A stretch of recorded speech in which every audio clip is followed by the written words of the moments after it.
What is happening, lovely peoples? Welcome to the latest episode of Casters on the Block. We're My name back. is Syndicate Snivy or Antonio. Today I'm here with the lovely Ritual. Hello, folks. How's it going? We're back once again, joined by some of my favorite people out here in the entire Smash scene. The Waffle and Gerd? How's it going, Yo, Waffle? girl looking a little different. What's up? What's up? I am the Waffle Man, and I don't matter. So we're moving on to Gerd, New England. What's up? What's poppin', y'all? You know, it's me, your boy, girding it up. Very big, girdy. Girl, you I'm got a little girly. more melanin than the last time. Birdie, you know, I've been out in the sun. It's, He's you know, been The anime cooking. Boston must have been hitting different, bro. Oh, yeah, 100%. You want to talk about cooking? I was cooking. That's true. I've been cooked. Alright, but Okay. we're joined by the greatest Boston caster out there, the lovely Flambo. What's happening? Man, I got the greatest Boston caster. Wow. What I might happened? be- I don't know. I'm like, that's a big mantle. I'm like, That's that is a big. big That's mantra. big praise. That's That a is big big handle. praise. There's two. I'm dissing two so top many Boston- people out there. You just dissed Has. Hold on. Yeah, I'm Dude. So dissing. hard. I'm dissing so many people out there. Boston. Does he? Arlington. You know I where? feel like we just count all of Massachusetts as Boston because we don't All right, care fair. about geography. That's crazy. Reed, hold on. What? You've literally cast more. You've literally cast as many Boston regionals as you've cast New England or like Connecticut events. Hold on, like regionals. Or, like, tri-state. monthlies. Not. Yeah. You've cast Is that Vortex, true? Vortex 1, Vortex 2, and the Arcadian, and then you've I've- cast Match Harder And CT GamerCon. That's 4, three. 5, Boom. and okay, fine, GamerCon. Oh no, run by Gerd. Fair enough. That's three. That's 3 me. to 2. But no, I was gonna say it's you cast 2 Mash Harders and then Reach New Heights 7. That's it. So that's Oh, 3. true. And then- that is 3. GamerCon or technically would be 4 for CT, but it's run by Massachusetts TOs in Connecticut. No. It's Massachusetts and New Hampshire TOs. Melee TO is a New Hampshire TO. Okay. Shout out That's to some G Time H, Tom. that's Okay. It is really funny that Love like G-Town Tom. both of the TOs for CT GamerCon don't live in Connecticut. All 3 of the It's TOs. really funny. Who's the third? Well, you got Gerd, generic, Oh, and then Jamie. Generic, yeah. Yeah. And Jamie, like everyone. Yeah. No one lives in Connecticut. it literally was We suck. it was clipboards, and then clipboards was like, I'm getting out out. of the scene, baby. See ya. And was like, I have a life. let's give it to a illustrious, wonderful human being who is not here today. Yeah. Mhm. Good choice. Personally, It was a I'm good, not biased it was at it all. was a really good choice. I agree. Oh my god! Why do you always Ah. start off with a pun in like the first 5 minutes? Because that's the thing. That's just the thing that we do. Because Reed, you deserve the punishment. I just oh my god! End the stream. I'm That's it. cutting my recording. Okay, see, You'll I'm have so to do sorry you the gotta rest deal with without this, me. Flambo. I'm so sorry. So why two are we here goons. today? What is Flambo doing here? What's going on? What do we want to talk about? Nothing's really going on since the last time that we podcasted. What are we here to talk about? There's so many things that happened. There's a bunch of events cooking. We got Project L news. We also have Flambo here, and have the opportunity to talk about a term that actually I think Snivy coined. Way back when, after You know, way back when, at the end of August, beginning of September, back when we had just met, called about something called the Flambo test. The Flambo test. when we were both applying for Shine, I'm like, oh, this dude, I know what he's only looking for, like, this kind of caster. And he's, like, looking for, like, this X, X, and X in this reel. And so, throughout, like, my casting life, I cooked up a reel exactly to the Flambo standard, which is, like, having, In your all opinion. highlighting all my strengths, having the ability to do ads and everything like that, the ability to work with co-casters and everything.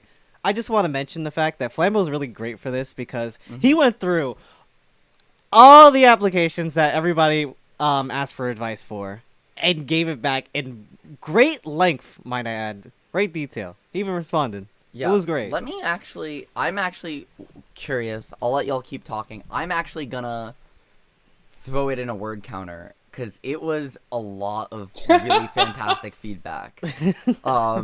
And I have it all still because it's in my Discord DMs. So I'm actually really curious what the word count is because it's a lot. It That took me a is- while. It probably took me like maybe like a month to get to everyone. Not like I was working on it every day, but like I'd get through like a few people a day, I think. It would depend. Some people like, because after I did the first few, there were some things that I was like, all right, bro, I'm not saying this again. And then that's why I made that like tweet thread, because I'm like, bro, like, how am I gonna like listen to your reel and it sounds like you're in a McDonald's drive-through? Like, what am I supposed to do with this? Like, I don't know. That's great. I was gonna say, Flambo, I was gonna say, so for the people who like we're all familiar, I think at this point with both your thread and the individual feedback we all got, that we kind of used as kind of criteria going forward to some degree. But for the I still use that to this day. Yeah. I'm totally not familiar, by the way. okay, Reed. Okay. I think I read it. I definitely saw it on my timeline and I read it and I was like, cool. But I've forgotten since Okay. then. So For the record, by the way, I just plugged it into a word counter. 1,050 words. Oh my god. 1,050 words of feedback for someone who at the time had cast one monthly. I had cast one monthly. go. I'd been casting. I think I'd only cast with 4 people or 5 people at that point. I'd cast with you, Reed. I'd cast with you, Snivy. I'd cast with Ajax. I'd cast with AG. And I'd cast with Lord Lynx. And then, like, some Lord players. Lynx. I love Lynx My so much. God. Speaking of someone we need to have on the podcast. But, that's my go. it's just, like, it was insane. And, like, as someone getting into casting, I was like, I don't even know I should apply for Shine. And Ajax literally was like, apply. Flambo will give you feedback, and it will be useful.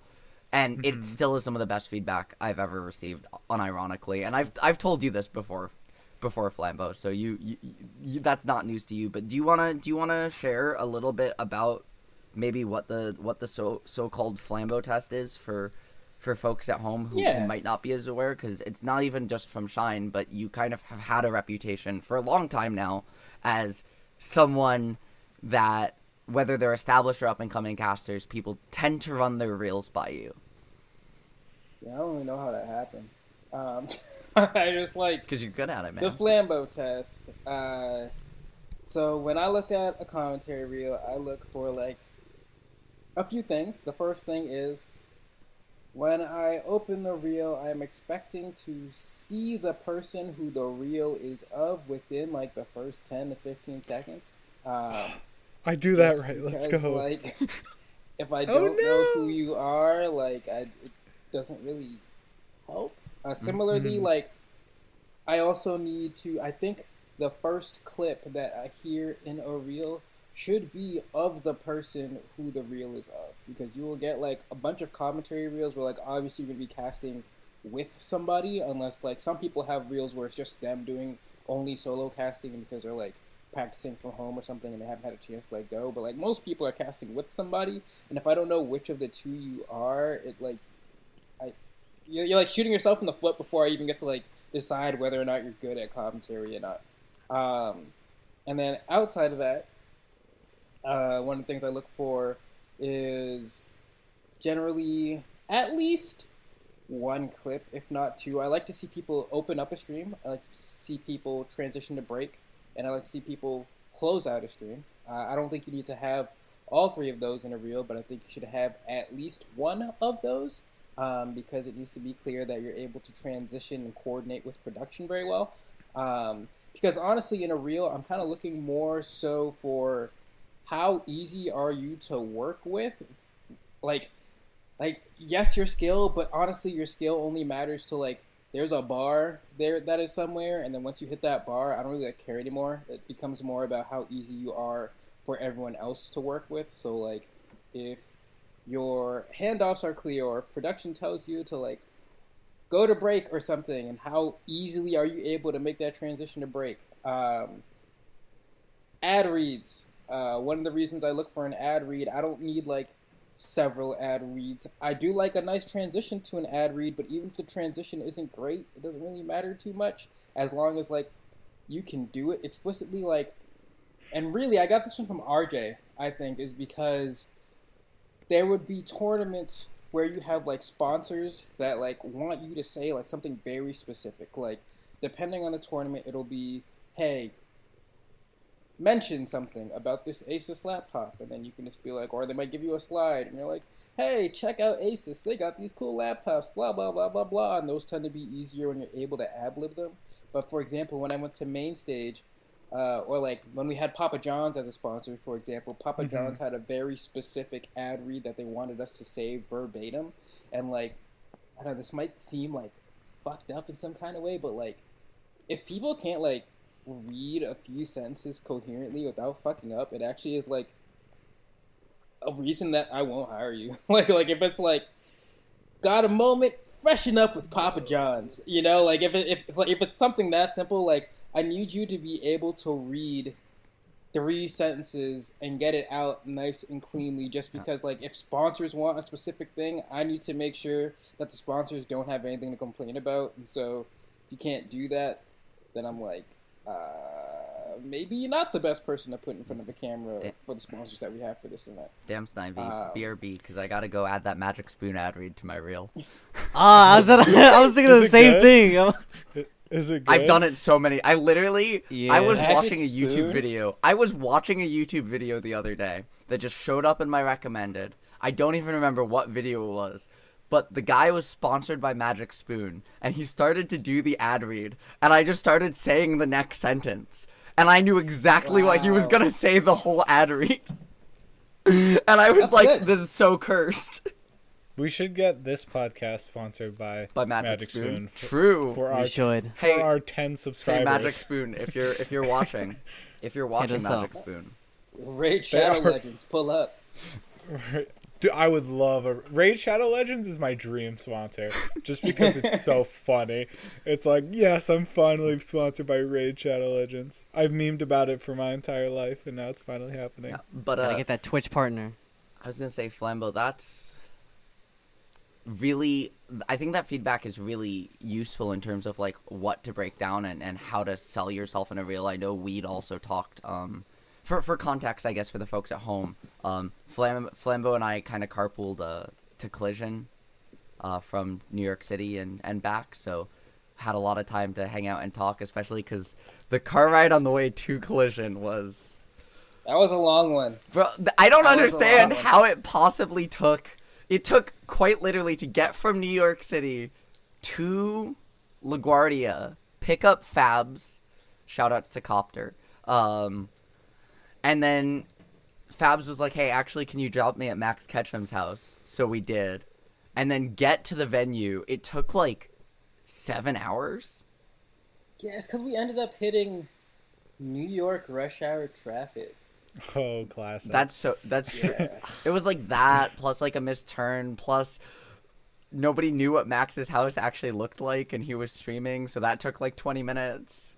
That is true. And just a bunch of other unfortunate events. But I know we talked about as well the importance of audio quality, which I know you had touched on in terms of like, yeah. it's unfortunate because not everywhere has the equipment, right? So many locals, monthlies, even regionals. Like I did a regional in West Virginia, and we were casting on HyperX's, like, because that's what they have, Oh, which no. sounds fine if you're gaming, but when you're trying to sell yourself on a production standpoint, it's kind of awkward, and it's unfortunate to some degree because not everyone has access to that. But it's also, I totally understand kind of where you're coming from with that in terms of how, as you said, to quote you, I guess, back to you now, how can someone sell me that they sound good if they quite literally don't sound good?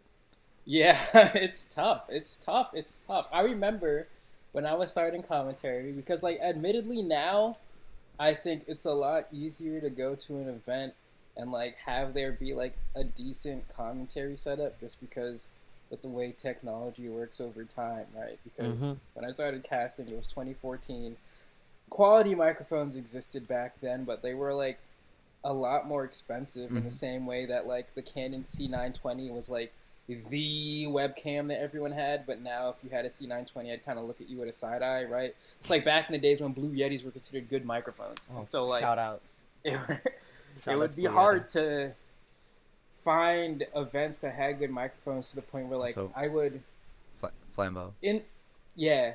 is literally my second webcam. Oh wow, is that a C920? Oh my It's my second one. abomination. But like it's a good starter Mhm. webcam, right? Like especially if you want to like go streaming or something. It just sucks because like I'm team support your locals, right? Pull up, yada yada yada. But also like if you're trying to gain footage to like assemble a reel and put it together for like majors, right? Like you could get away with like some pretty meh quality for like regionals or like monthlies and stuff like that. But if you're applying for a major, it's like, what if you take mid guy who's just like whatever, he knows how to say words decently and it's in Oh my solid God. quality versus That's like me. someone else who is maybe a little bit better than mid guy, but on every clip you hear he sounds like shit. You know, it's like, well, I'm gonna take Yeah. the other guy just because he sounds good, and it has literally nothing to do with capability. I remember I would only go to like certain events because I knew their microphones would be good. If House was having something, I'm like, I'm pulling up for that shit because I know I can clip it later. Just you so know? you know, literally me yesterday, I went down to it was gonna be my week off. I saw that Xeno was having an Arcadian. They had 39 total entrants. It was a really small Arcadian because, you know, it's Passover, Ramadan, and Easter. Yes. And Tax also weekend. MTF was having an What a Arcadian down in Pennsylvania as well. Yeah, Stroudsburg. Yesterday. Snivy, were you there for that, by the way? I was not there. I was at my FGC Oh, local right, getting top 8 of Melty Blood, baby. Damn. Oh, I you see how- play Melty? So, Yeah. Rare breed. Rare breed. Rare breed. They run. The Rare crazy part is, breed. I was gonna go to that monthly, and then I saw that they only ran Exert and they don't run Strive, so I didn't go. I We used to love run Exit. Strive. Yeah, but Oh, I play you gotta Strive. come down for I the don't play exit Exert. sometime.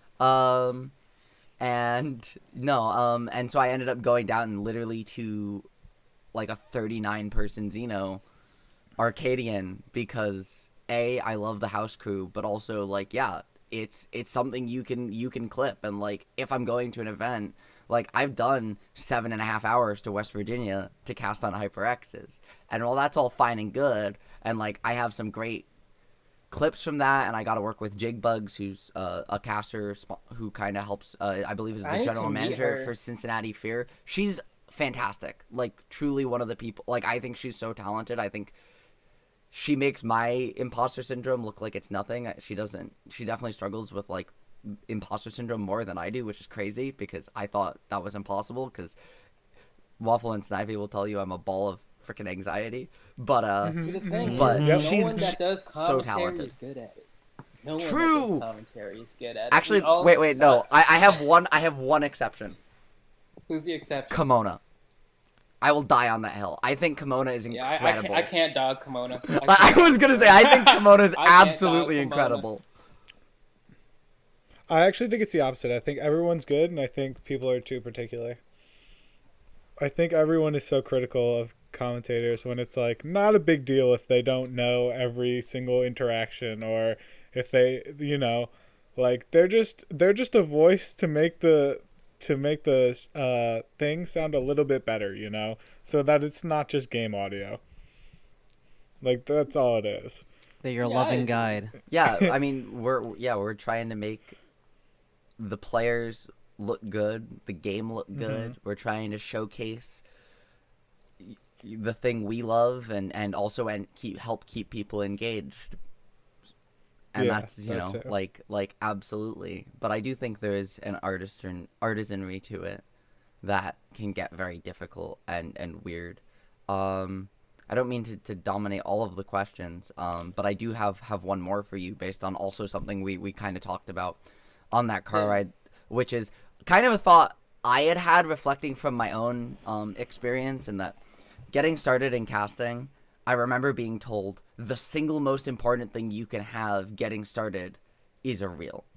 And I didn't have a reel until like a month ago, and I've been frankly very lucky with the amount of events I've gotten hired for, even at the regional level. But I did have, since I started, and I know for a fact because I've been told by Gerd, by Lyric, that this is the reason they hired me, was the resume I had written and having a cohesive resume. And I know you and I had talked a little bit about when you're first getting started, when you're first starting to apply to monthlies, before maybe you have a ton of like really good clips, or like that it might actually be more important to have a resume than it is to have a reel. And I didn't know if your thoughts on, like, what your full thoughts on that were, because I know we only talked about it very briefly. My full thoughts on that are pretty simple. I think if you're starting out as a commentator, the thing that matters the most is the attendance award. So I don't think it matters like if you have a reel or not, because if you're starting out, you're not going to be working anything that's high profile anyway. So a reel's not going to do shit for you. But going to a local and showing up, and then TO knowing who you are goes a long way, because the TO decides. TO's got mad power. They do. And I guess specifically I should say, like, in grassroots scenes, right? Because if you're trying to get started in, like, I don't know, Valorant or something, it's gonna be a different process than if you're trying to get started in Smash, or like, I don't know, let's say you want to do like Strive commentary, the different things. But for grassroots things, showing up is the most important thing. Talking to the TO or whoever's running production is probably as important, right? Like, if I wanted to start commentating Melee and I was based in New York, I would go to Hax's nightclub, or I guess it's called nightclub now because they removed the Hax from it. Yep. And I would go sit down. I would ask to hop on the mic at some point, and I would talk to Brando and be like, "Hi, I'm so and so. I'd like to do commentary." And Brando would be like, "Word, I know who you are now. Let's run it." And then you would just, like, from that day forward, at the very least, you would be able to hop on nightclub comms, and then from there you can kind of worry about what does my resume say? Can I, like, because documenting all the events you do in the beginning matters a lot, because the events that you will be getting do not speak for themselves. If I have a resume that says I've done Evo, CEO, Combo Breaker, Frosty Faustings, whatever, right?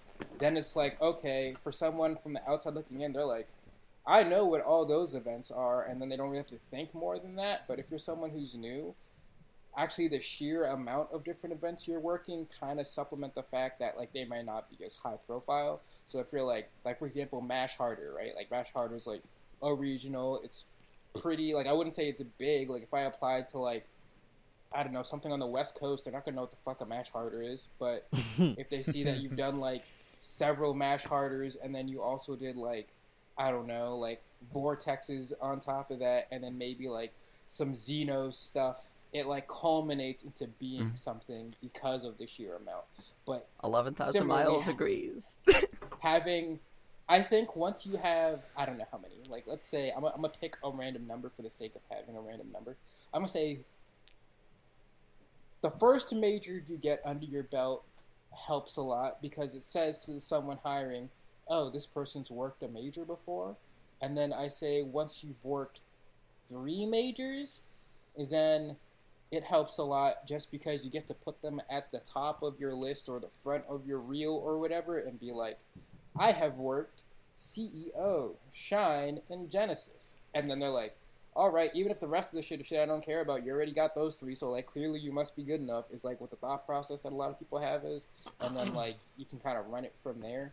So really getting that first major is, like, kind of the hardest, I think. It was the hardest for me, for sure, is getting the first major, because you have to, like, combo regionals a bunch to get the first major. And usually that first major is going to be, like, in your own region. I don't think that there's any commentator that, like, really had their first major be at a tournament that wasn't in their region. It's like pretty rare. If it's not in their region, it's like pretty adjacent. Like, if you're in New England, it might be in Tri-State, but, like, it's right there. You're never going to be like, I'm Jimmy Bob from Massachusetts, and my first major is going to be in Washington. That shit just doesn't happen unless you're, like, you need to have X Factor. Unless you're goated with the sauce. You have to, yeah, right. Like you have to be like Verum or like Fabs or some shit level of like breakout, like Arbiter maybe, you know. And even then, their first tournaments were still like pretty local to them, but like they wow enough people with their debut that like people are like, I need to have that guy at my tournament, because you got to imagine that like hiring one of those people over the people who have been established for years is like a decision. That's an active decision that has to be made, because otherwise you're just going to hire EE, you're going to hire TK, you're going to hire whoever the fuck else before whoever the new blood is. And so that's where it can get a little bit dicey. But to not ramble on any further, yeah, fuck the real. I think the real only matters if you're applying for a major or if you want to get work outside of Smash. If you are like, for example, I did one of the last Run It Thursdays, rest in peace CLG.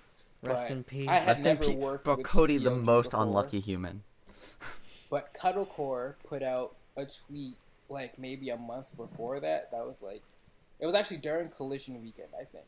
She put out a tweet that was like, hey, I'm looking for people that want to like commentate Tekken or fighting games and stuff. It doesn't matter if you actually commentate Tekken, but I'm looking for like people that cast and like the opportunity. Send me an email with like your reel and like maybe like some events you've worked. And I remember cool. seeing you reply to that tweet. Actually, hell yeah. And I was like, fuck it, yeah. I mean, I've casted like maybe like 2 Tekken tournaments in my entire lifetime, but I've played a shit enough. I got hours in Tekken. I got at least like 100 hours. I got Tekken. like just don't nothing. cast it Bro, like I that. love Tekken. So I was I like, casted one tournament. I'm like, I'm just ad-libbing over here. catch me on that. but it's okay. Tekken 8 'cause grind, you man. don't need knowledge for Tekken. That's the thing. That's why I like fighting. This is a different rant, but I like Hey. commentating traditional fighters more than I like commentating Smash. Like it's so free. It's so I feel like free. this is always the case. I feel like I can just say whatever the fuck I want. Damn. Like throw a little bit of slander on there. As an analyst, I'm just like, man, I don't feel like I can do that because I gotta learn the game. But even if you do, the thing is like, because other games have rules. Other games have rules. Not to say that Smash doesn't have rules, but if in Tekken somebody does something that is like minus 15 or more, it is launch punishable and the other person gets a combo. Yes. I just need to know that. I don't need to know shit else about their character. I just need to be able to look at a move and be like, do I think that was plus or minus 15? And then I'm like, well, not plus. Because if it's plus 15, it's a fucking broken-ass move. But Hey, just like Electric you Wind have to recognize Godfist that. isn't just broken in Smash, y'all. It's mad hard to do in fucking. I know, Tekken. it's That's frame- like a it's frame frame perfect one. in frame Tekken, perfect, yeah. baby. Ooh, we should make it frame perfect in Smash Ultimate. It would still be broken. Okay, That's fine, but it's frame perfect broken. so I'm gonna hijack just a little bit. Going back to what you said about the most important part is like connecting with your TOs, getting them to know you. That's a big part of why like Laird and Arbiter got a lot of their first spots at like majors, like the top spots at regionals, because they had like deep roots with PNW, and Back in Blood, it was a regional, and Also then they're NPT just like, as well. and then they were like, oh, it's major time, baby. Yeah, MPT as well with Laird getting like wave dash and stuff like that. But it goes a long way knowing your Ben Lasons, knowing I forget his name. Oh my god, it's Cloudy, I think it is. The Back in Blood TO, if I'm not wrong. It was No. Polo. Or Polo. but Polo, there you Polo go. is no longer the Back in Blood TO moving forward. Yeah, He, See, I got the list. I got the list. you got In the my list. brain. I got the list. It's I was like, gonna. if you are trying to be a commentator, you need to know RJ. You need to know House of 3000. You need to know Deer. If you're trying to do anything in Canada, you need to know Max Ketchum and Toronto Joe. I was gonna If say you're you trying to do Deer, or I was gonna say I did not know Deer, actually. because I know ABB historically has also been a good touchstone, but less so recently. yeah, Deer is for if you're trying to do Battle of BC. Okay. That's a Deer. If you want to do Gommel, that's Max and Joe. If you want to do Let's Make Moves Anything, Max and Joe, yet again. If you want to do DreamHack and or if you want to do CEO, that's Jabali or Tong. If you're trying to do, I was going to say like California shit, Bowback for Genesis. But if you're trying to do like, because that's the thing, like I would say 2GG got annihilated, so a lot of the 2GG connects don't like really matter as Rip. much anymore. Like knowing Champ isn't going to do anything for you because he left the scene altogether. Shine, right? Knowing me is like the connect you have to know, and obviously like it matters a little bit depending on how Wait. the infrastructure of the Snivy, I tournament just is. noticed your hat. Hold on. Sorry to cut you Yeah. off, but I just noticed your hat. I see you. I see you. This is my favorite hat. I know it is. I'm just giving you shit. Oh my So, god. so guys, Sorry. here's what you're gonna do. All the viewers at home, you're gonna write a list, and you're gonna be like Korean DJ in the Smash Brothers documentary, and you're gonna have this list of all the TOs you need to know, and you're gonna cross them out as you learn them Yep. until you meet all I of was them. gonna say- and then you will be a mainstay. It's I was just gonna like a say little hit broken list. broken fierce for crown in Utah is another one. I feel like no TO list is complete without Scabs. I was gonna say scabs, Yes. cacked. The goat. We can't not mention The cacked. Rising Grinders. Mm-hmm. Cack the goat. And also just a lot of other stuff, right? Cack does work for EMG now. So he doesn't have a hand in Gommel, but does have a hand in just about everything else. Yeah, and it's the thing that matters too is like certain events will do their rosters differently. And so like if someone wanted to hit me up and be like, "Hey Flambo, can I cast melee at Shine?" I would be like, I don't know, maybe I'll talk to Stock and see if he can put you on, because I don't handle melee. Like sometimes I have it like split for who manages the commentary rosters for what game. Some people do both. Some people do one or the other, and so then you have to know the individual person who's hiring for whatever game you want to do, and that matters a lot. Or you know the production guys, because the production guys know who they don't want to work with. And so like if you piss off Devin, or if you piss off like Juna or something, and they don't fucking want to deal with you, they will tell whoever is doing the hiring staff and be like, I don't want that person, and I'm never going to say no to what my production staff wants because they make my event look clean. And so that's why you never want to piss off production. Never be friends with production, and they'll be like, hey, I'm going to be working this event coming up. Are you going to that one? And then you'll be like, no, I mean, if they hire me for commentary, I will, but otherwise, I don't know if I'll be able to make it. And then production will be like, I'll talk to the person who's doing commentary for that and see if I can get you on. I've had that, like, Let's Make Moves Miami. I did not go. That was my own choice. But Domo and Diamond, they were like, hey, yo, if you're trying to go to this shit, just, like, send me a message on Twitter, and I'll make sure they put you on. It's like that kind of... It's networking out the ass. Being good only matters to the point where you don't suck. You don't have to be good. You just have to not suck. That's what I always tell people. You don't have to be like... If you are a phenomenal commentator, it will carry you. But if you are a mediocre commentator who is nice to hang out with and a cool person, you can get very far with that. And that's what I did. I just have 9 years of being that person. I don't think I was ever, like, phenomenal. I don't think there was ever a moment where people watched the tournament and they were like, holy shit, Flambo's an amazing caster. We got to bring him out for everything. I was going to say, I was hold just on. around long enough. Go watch your collision block with Fabs. I mean, that collision block is, like, after 9 years I of know. shit. And, like, the other thing is, too, is that, like, the longer you do commentary, the less of a shit you give, and the commentary becomes better because of it. It's like a weird thing to say.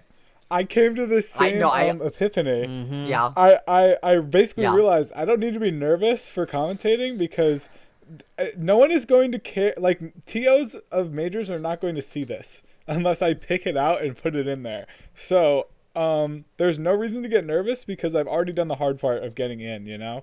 Like, so I'm less nervous when I'm on the mic at, like, big events because I'm like, it doesn't matter if I do well or not, you know? I got here and that's the hard part. And I feel like I do better since I made that realization.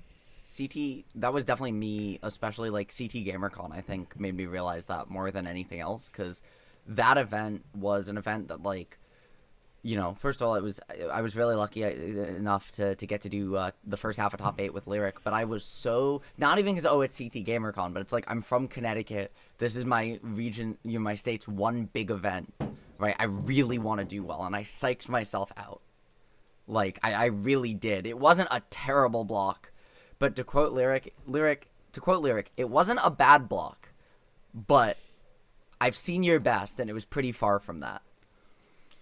It was That pretty is just good. okay. That kind of stings. I'm not gonna No, lie. and it's true. That It's kinda true. stings. I was so nervous, and by the end, it did get better as it went on. And Lyric was even like, "No, by the end, there's a couple sets that like we both kind of mutually agreed, like, no, these sets were really good, but the rest of the block was just like, because you psyched yourself out." And after that, I was just like, okay, I don't care whether I feel like I deserve to be here. If they didn't think I deserved to be here, they wouldn't have hired me. That's fine. And so I just gotta, like, it's just an event at this point. Like, I'm just getting to go and get paid to talk about video games on the internet with friends. Like, what's better than that? And I think Exactly. since then, I think my blocks have gotten consistently better for exactly that reason. I did, not to kind of immediately jump a handoff. We are all casters here, so gotta call myself out for doing that. But you had mentioned that the first major is the hardest It's interesting because I had always, from Ajax, Snivy, I don't know if he ever told you all this, but I remember talking and he was always like, it's not the first major that's the hardest, it's the second one. Because Yeah. you have to So- get there, but then once you get there, that first major isn't going to necessarily be like, on its own, hey, this person can work majors, you should hire them for majors. You have to do good enough and keep grinding to then get the second one. And then once you get, Have you seen as the you said, movie like Holes? 3. I've read the book. I love the Holes. movie I haven't Holes. seen the movie, but The I've read book the is book. better. I've seen. The book is better. But it's When- it's a great story. What do you call it? When Shia LaBeouf or fucking Stanley Yelnats, whatever the fuck, first gets to the camp, and they call him Caveman or whatever, he meets the other dude, I forget what his fucking name is, and he hands him a shovel, and he fucking says, listen, the first hole's the hardest, right? And then he fucking digs the first hole, and then he's like, the second hole is the hardest. And every time he fucking digs another hole, he tells him that the next hole after that hole is going to be the hardest hole. And that's essentially what commentary is. It's like, the first one is hard to get. And then after you get the first one, damn, the second one is hard to get. And after you get the second one, damn, the third one's hard to get. Until you're at a point where you're like, I don't know, Coney or TK, where you're so cemented into the history of the game that, like, the gigs come to you and you don't have to actively seek them out. And I am not at that point, so I can't tell you when that happens. I can tell you how to get to that point because I've made the conscious decision not to do it. But it's not like you reach that level of everyone expecting you to be there once you show up a certain amount of tournaments in a row in a high profile slot. And so, like, I think Ajax is a great example of this because the moment he stopped working a full-time job and was like, I'm going to do commentary full-time, there was, like, I want to say, like, a period of, like, 3 to 4 months where you would just see him at every single fucking event. And, like, it doesn't even matter how high profile the event is to a degree. It's more so, like, the Smash community's consciousness is about as good as a goldfish is. And so, like, unless they see someone that many times in a row, they actually just won't remember that they exist. So if I show up on the microphone, like, even if you go look at the Collision VODs, right? Because Collision was, like, a great block for me and Fabs. You'll see the comments are like, oh my god, they should give more new commentators a chance. These guys were phenomenal. And it's like, I've been in they this don't shit know. for 9 fucking years. But, like, the viewer retention, people come in and out when they're watching. We lost Waffle Man. Oh, no. It's all good. He's Don't worry, his he'll come waffle back. got burned. I love him. That cat is definitely cooking that happened? camera. Yeah, I was. You guys- Oh my god, it was. But they don't remember. They don't remember. That's why, like, TK, Charles, Coney, EE, Vicky, etc., they got the streak long enough that people expect them to be there. Or alternatively, if you have a reason for people to remember you that makes you stand out, then they will. So if Arbiter does what Arbiter does, everyone's going to remember Arbiter because Arbiter is Arbiter. Or alternatively, if you are, like, a marginalized or underrepresented community, you will be, like, pushed to the forefront. So if you are someone that is, like, AFAB and you gain any traction in the commentary scene, it'll be like, holy snap, a girl, and then people just, like, cement it in their brain. Or if, like, you are trans, you are going to be like, Yes, I remember that because people on the internet are like really weird. I always tell people who are like in the boat of like marginalized peoples that like use that as leverage to get wherever the fuck you want to go. Like, don't feel like you don't deserve it and have like imposter syndrome. Just use that shit and run with it. And I think that's what Dara does a great job at fucking doing. Similarly, I think Lyric also doing a great job at that. Similarly, Senpai, before she got fucking axed, did a fantastic fucking job of doing that. But I digress. I'm just out here grinding. Yes. I was gonna say I feel like sorry, Reed. By the way, sorry, Waffle, for being the Damn. only person on this podcast who can't take advantage of that. What? Being It'd be like being that. just a regular dude. I'm Yeah, sorry no, for sorry, being a regular you don't dude. get it. You don't don't get need to be a to marginalized apologize. community. It's cool. Yeah, no, sorry. I'm Sorry. like trying to figure out my camera, Regular dude and she's spot. apologizing for me for being a white dude. Like, what? What do you mean? Yeah. You don't apologize White. to me. Sucks That's to not how this suck, man. works. Sucks to suck, man.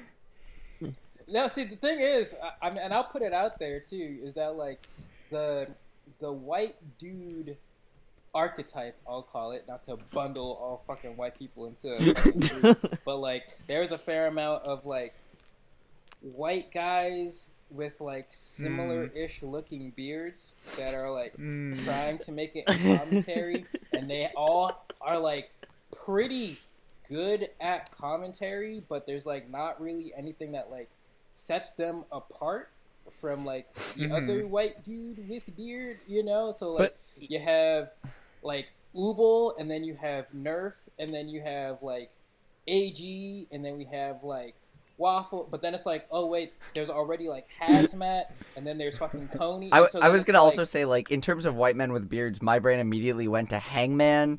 Hangman, it went to Haz, and it went to Fang. And just the three of them have the Fang. exact same beard. Should I shave? Is Yeah. that what you guys are I telling think me? it also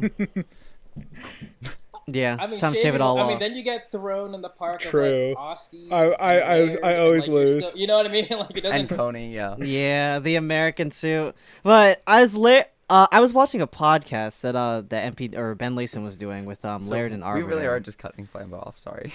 I'm so sorry. no, Well, no, I was no, gonna no. I was gonna relegate it back to what Flambo was saying, but basically, it's like, yeah, you can have like the resume, the reel, the everything, but it's all about what you do with your brand to stand out as a caster, essentially. Yes. Which is what those white guys do, or basically not even just white guys. Everybody has to do. Yeah. No, It just makes it a little harder. and that It makes it a little harder. and that kind of jumps into another thing you'll hear people say a lot to up and coming casters, that I think has to play in, right? Like the two most important things that you can, I think, do as a caster are be conversational and have your own style. And I think having your own style, I'll start with the second one, I'll go back to the first one. Having your own style is, I think, the thing that gets a lot of people tripped up about it. And this is something I literally realized last night talking to Fang after our block, because we spent like an hour just talking about commentary.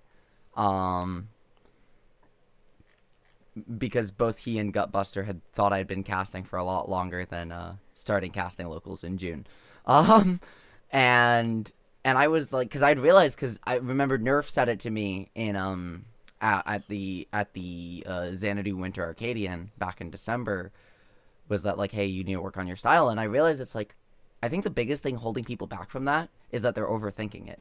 Like all having a style is being yourself. That doesn't mean you can't like get inspired or steal things from other casters you like, but you shouldn't try to be Ajax or Flambo or Sajam or Haz or EE or TK, or you should try and if you like stuff they're doing, you can do that stuff, you can steal it, but you still gotta be you, and you have to just know what you want to do and be focused in what you're presenting on that.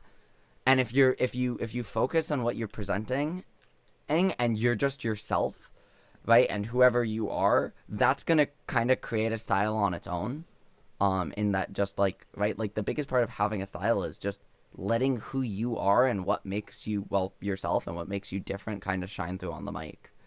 And I feel like everyone like tries to like think through, how can I make this my own? And it's like, if you're just being yourself first and foremost instead of trying to be someone else, like I think it goes a long way towards a style.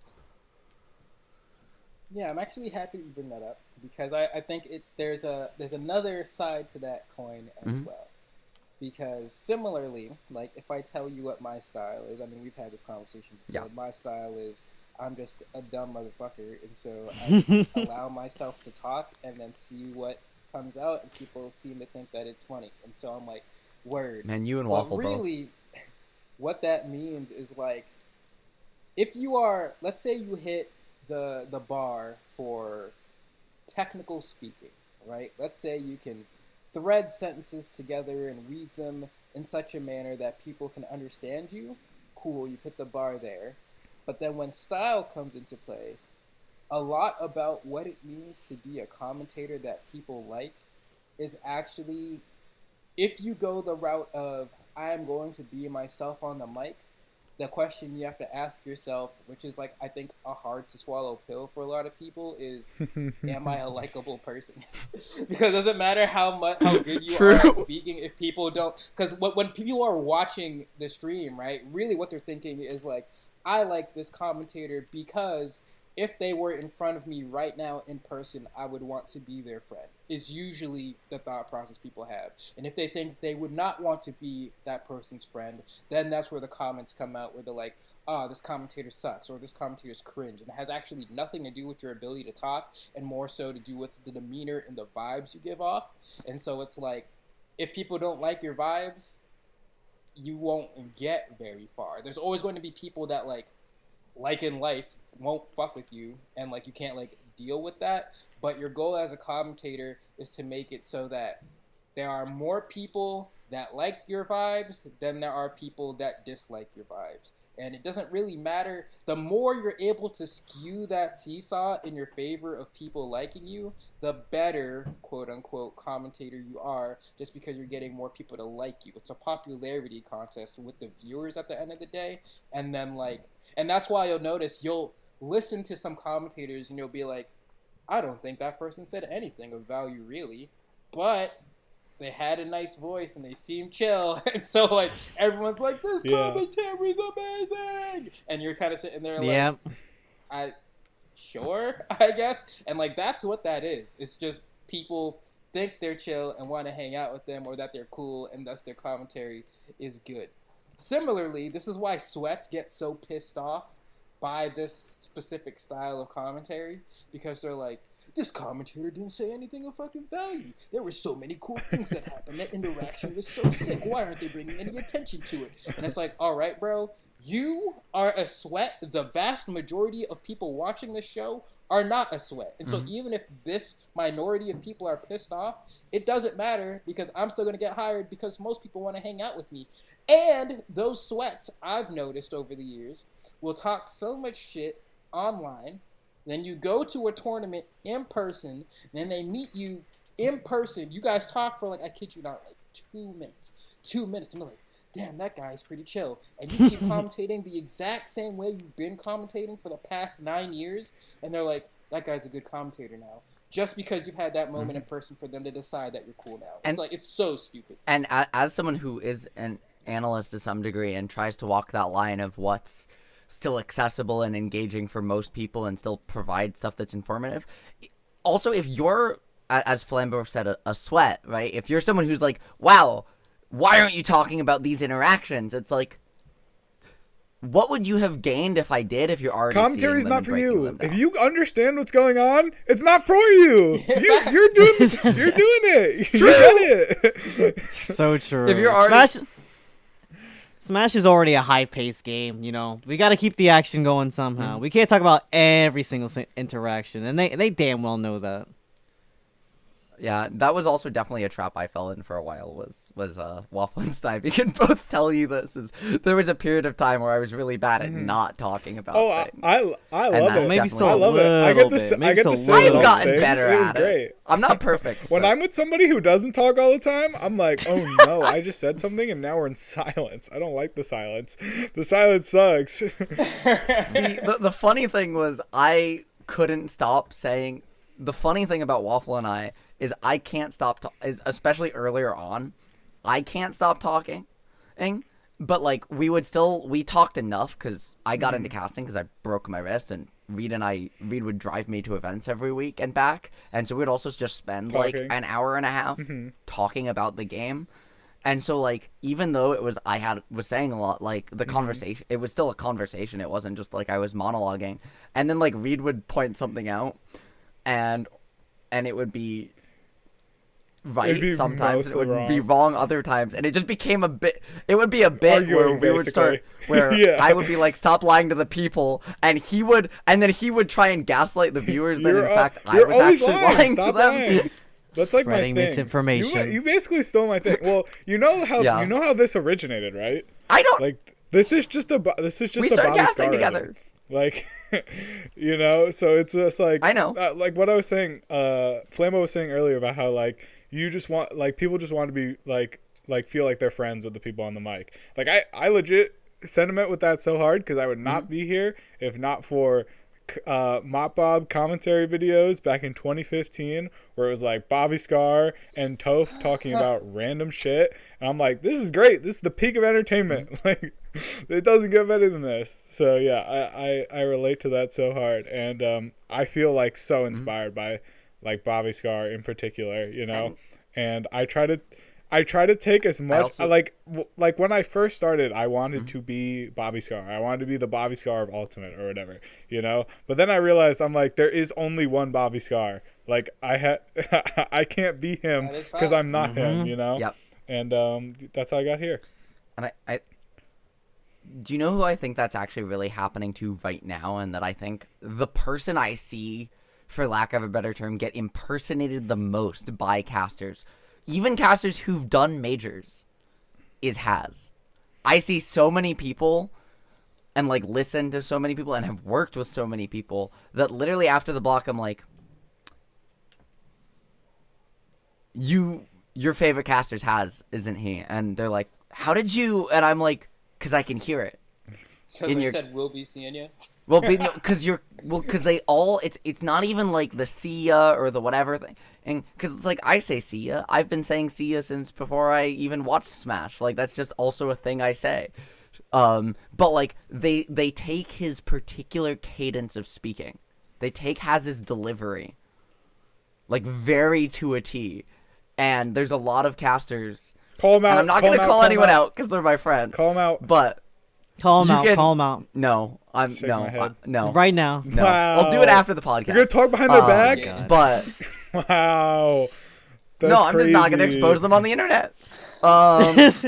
But like they do, like you can hear in their casting that like they just listen to a lot of Haz and they're like, I want to be like Haz, and it's really interesting because like people will hire you because of that, because people like Haz's commentary. But at the same time, it only is gonna get you so far because, well, you just sound like Haz at home. Yeah, and it's also like Hazmat at home. can't impersonate Hazmat without the ADHD, bro. There's no way. That dude is a fucking train. He just goes. I feel like when I'm casting you at Haz, I'm just like, go, brother. And then he just fucking Hold down the neutral, my son. And I'm like, yes, sir, buddy. Yes, sir. I love him. We should clone He's him so much and fun just to get talk just to. get 8 Hazes on the mic at every major. I'd be down so hard. Yeah, I mean, I got a chat GPT bot Bro, going. a hazmat caster pairing sounds terrifying. Terrifying? That would be me and Hazmat, honestly. I know you my said. Dude, if Ken and Richter played a I- set, there would be nothing intellectual in that entire block. See, I feel like a Haz, the closest you actually can get to a hazmat commentary block is Charles and Haz casting Yeah. Ken Fox. That's I was true. thinking the same damn thing.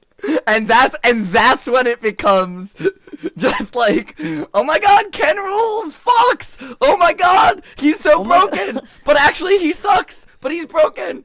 Shut up, Charles, no one wants to hear you talk about Fox. Have you I seen love Ken? It's, You'd be like, shut up, you Jim.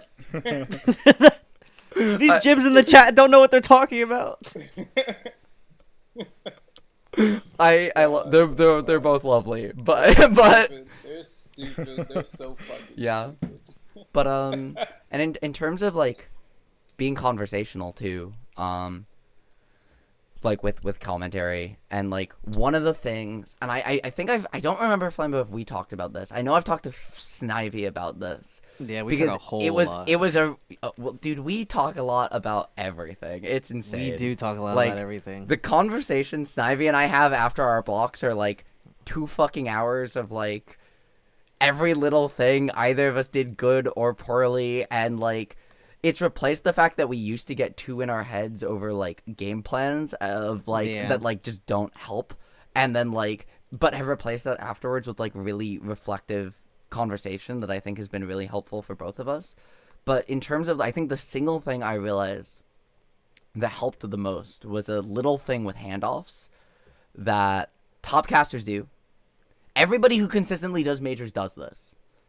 Whether you're Ubel or Last or Kimona or Flambo or Fab, it doesn't matter. Like, it doesn't matter what archetype you kind of fall into. They all do this, and everybody at the regional level doesn't. And it's most handoffs that you see from most casters at the regional level are basically boiled down to, I am done talking, here you go. Whereas a lot of every major level caster, and there's not something I've ever seen anybody else talk about, but I holy cow, is it something that makes a big difference, is when you hand off, orienting your caster, setting them up, giving them something to talk about.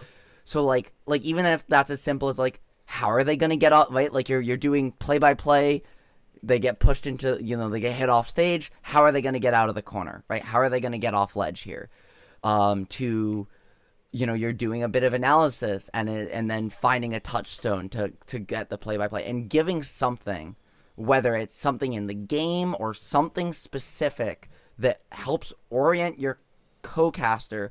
That can be a statement, that can be a question, that can be so many different things, but it's a specific thing with which to give them essentially a touchstone to orient the commentary that they're about to give. And you know what's great about that? It's such a focused little thing that's so easy to implement. It doubles as a, let me hand this off, and it also doubles as a, this means I can't be wrong. It's an option select. Because, like, if someone gets put into the corner, let's say, right, and I say, how are they going to escape the corner? I am not saying how they are going to escape the corner. And therefore, I can't be wrong about the option they picked to escape the corner. So really, no one can say, like, granted, I do think as a commentator, it is, like, your job to, like, speak about options that people have. Absolutely. But if I leave the question out there, my co-commentator is going to be like, all right, well, in this situation, he could roll out, but that could be a little bit dangerous because of X, Y, and Z, so maybe he'll opt to jump. And then, like, he'll, like, roll in and get smacked in the face, and then you get to be like, that's why I said it was a dangerous option. But, like, shit like that. But, like, it really does let you just not be wrong. And there are so many option selects and commentary that I have specifically to allow me to not be wrong that, like, carry. They carry. And the other love the way you thing phrase is, it's it. not just an option select either, but it's also, like, one of the hardest things that I think everyone I've ever talked to in casting has agreed with this is the first block you ever have with someone where you've never met them before and you just have to sit down and, to quote Ajax, appear like you're best friends with them for 2 hours is so difficult. For you? And I think, honestly, true, Reed, not everyone's as I'm funny just as like, you are. Yo, what's up? It's honestly, Reed and I don't have this problem. We're Dude, super easy that- conversationalists. I've seen you have. Hold Encore on. pre-local, it was like a match made in heaven. We just got along. It was. Sat down with Ubel for the first time. He's like, bro, it's really easy to have conversations with you. I'm like, oh, thank you, bro. Thank you. That is true. I am also worse at this, but also like this is a thing that is difficult, and I have had the conversations with people. I swear I know this is a thing that it's not just me. It's definitely something I struggle with, but historically, but like nothing helps. Like I think that is like literally the biggest also cheat code you can have for that specifically, because you are literally engineering a conversation. Like you don't have to like know them and like know how they talk and know how they hand off if all of your handoffs are kind of directed, because you are creating a conversation point. You are creating a thing that you are now both talking to each other about rather than just taking turns talking about something. And it's like there's so many little things like that I think you can, that like being mindful of and like realizing that this is something that you don't do and then starting to do it. It's really as simple as that, and it like they're like little things that just completely change. I think at least the caliber of your casting. Like I think they really help with a lot of the things that people find difficult that prevent people from kind of jumping levels. I don't know if what y'all think about that. Well, I think this is me personally. I feel bad saying this as I'm like one of the exceptions to this, but it basically it's a lot of factors. It's like based on the person, the environment, if it's like locals or regionals, like if I'm casting with them for the first time, or if there's someone I've known that I'm casting with. Basically, if I'm casting with them for the first time, I'm looking to like eliminate the presence of like, oh, we're like casting this local. It's like, nah, it's like you're saying before, we're just two best friends on the couch chilling, talking about video games, and then it's a blast from there. You know, the jokes come out naturally, the vibes come out natural, we're laughing, we're having fun. If it's more at like the regional level, I'm still looking to like give my co-commentator like that casual kind of vibe while still keeping it up with the viewers, giving like a background and everything like that. And yeah. I feel like it's interesting because the approach to commentating with someone depends on what you are commentating, Mhm. and I think that's kind of what you're getting at in terms of like local versus regional, but also like it depends. I always think that the commentary for any given game should reflect the community that it stems from, and so like Smash in particular is rooted in very like, I mean, it started with when people in garages and shit, right, playing like Melee or 64 or whatever, and there was always Yeah. like, an in-person element of it, and because of that, I mean, especially in Melee commentary, it's just like very podcasty, homey vibes ish a lot of the times. I think Ultimate and Smash 4 were definitely more esportsy in comparison. I think part of that is because of newer game, younger generation, but also like people kept getting baited into thinking that Nintendo would ever help until they tried to like match that a little bit by Yeah. making it a little bit more. The tap dancing PC is or whatever. real. But even with that, let's say multiverses, right? Because I casted multiverses at EVO last year, and like I had casted with all of my co-casters except Sharpie, I think, before that event, and even then, me and Sharpie like met up for like an hour or two beforehand just to make sure that we like synced up well before we got to the mic. But the commentary is going to sound very different. Like I always try to preserve the Smash vibe in my commentary no matter what game I go to, because my personal belief is just that it's the best, and I'm probably just biased because it's where I came from. But like if you listen to Rocket League commentary, it's very it just sounds like you're watching sports, right? Or even if you're watching like Overwatch League, or if you're watching like Apex, the direction they take with their commentary, League of Legends is the same thing. It's very like, for lack of a better term, like corporate sounding commentary. And so like, you know, even when a joke is delivered that might be a funny joke, it's going to be delivered to you with like a transatlantic accent, as if like a fucking newscaster were giving it to you, because that's the way they Breaking want their news. commentary to sound. Yeah, they'll be like, and oh my god, from downtown we see Chaucer land the Q, and the sonic wave comes in for the critical hit. Like it's very like bro. Like it's not that deep, but it's the way they want it to sound. It's the way they want it to sound. But And- Smash allows us to not do that, and so I always avoid it when I'm doing Smash. It's so interesting that, because Overwatch specifically, I agree with you like 99% of the time, with the exception of the person I think is the best Overwatch caster, which is Uber. I think Uber just doesn't sound like that.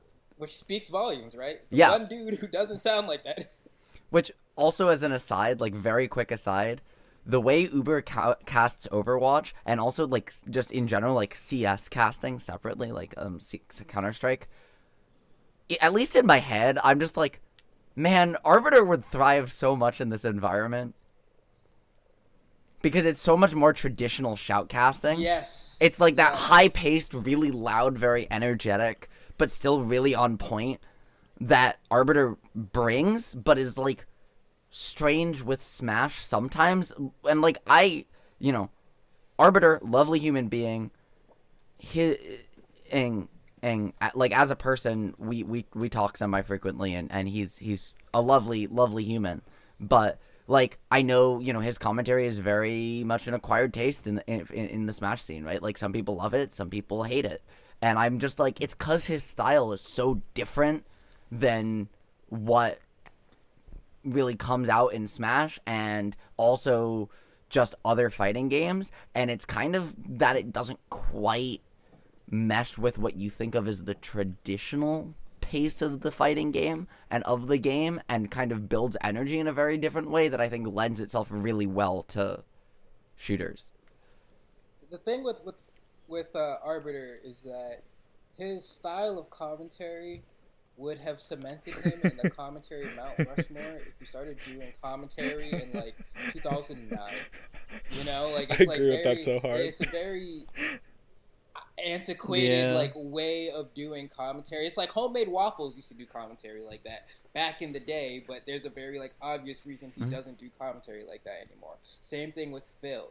Or if you look at like, I don't know if you guys are you guys familiar with I know the Fausto? name. I am not, I was unfortunately. gonna say, I know the name, but I can't place it. So, Fauster is from France, and he came to America to cast a Melee tournament like way back. I couldn't even tell you which fucking Melee tournament it was. But the thing was, right, like has very thick French accent, and he would like just start screaming shit. He'd be like, "Oh my God, what did that bird?" And everyone was like, "This guy's fucking amazing," right? And I love Fausto. I got to get a block with him. I loved it. And he would go like, "Ooh la la," and everyone was like, "Oh shit, Fausto's the best," right? And it's like it was the exact same type of like. Another example would be like, fucking when people talk about one Teca de Jesus, two Teca de Jesus. It's like the same shit, It's like the same shit. It's the Or just same bit. French casters What? in general. French casters in general. It's that have, like, energy. It's that energy, and I think it's misplaced in modern day Smash because one, and I think have you guys Yes. watched the Lights Out podcast at all? Yes. Oh, I have. Right, because I think Put it Paris on does a Spotify? great job talking about it, where he says like, Fauster has this great energy, but he needs to like figure out when to use it and where to place it because you can't just like be at 11 the entire time, and so you have Yes. to really pick and choose the moments to really like sell that, and that's why like the clip that everyone knows him for did so well was because it was like that was a great time to drop that one, but you can't just like go into every tournament with the same kind of. Oh, Did we freeze? interesting. Sorry about that weird interruption and pause in the conversation. My computer blue screened. I'm recording today because Waffle not at his standard situation, and my computer With decided that cats. it didn't want to function. So Classic. we're gonna hope that the recording recorded, because that would be real bad. Okay, yep, we do in fact have a recording. So Whoa. that is well over. It's almost 2 gigabytes, so that's quite cool. But Really? yeah, That's crazy. but yeah, I was gonna say, do we have? Where did I think we could. actually drop out? I think we could talk about commentary literally all day. Yeah, We have that's the been problem here with recording- having someone We've as been fantastic here as Flambo on recording the podcast. for an hour and a half. Probably have like an hour and What? 10 minutes an hour and 10 minutes of actual like Yeah. us on the podcast. We got a long after episode we this got week. after we got past technical difficulties. Yeah. Um, But we got to give them that bonus content because we're 2 days late. That yeah. is true. For For all 10 of our fans. But yeah, for all intents and purposes, I think we've covered a lot. And is there anything anyone would like to say before we end it here? Yeah, I wanted to take the opportunity to just shout out FLAMBO for coming on. Links in the being description. our first guest. Yeah, links in the description. Also, we'll have already an know. updated little graphic over at least Gerd's Twitter.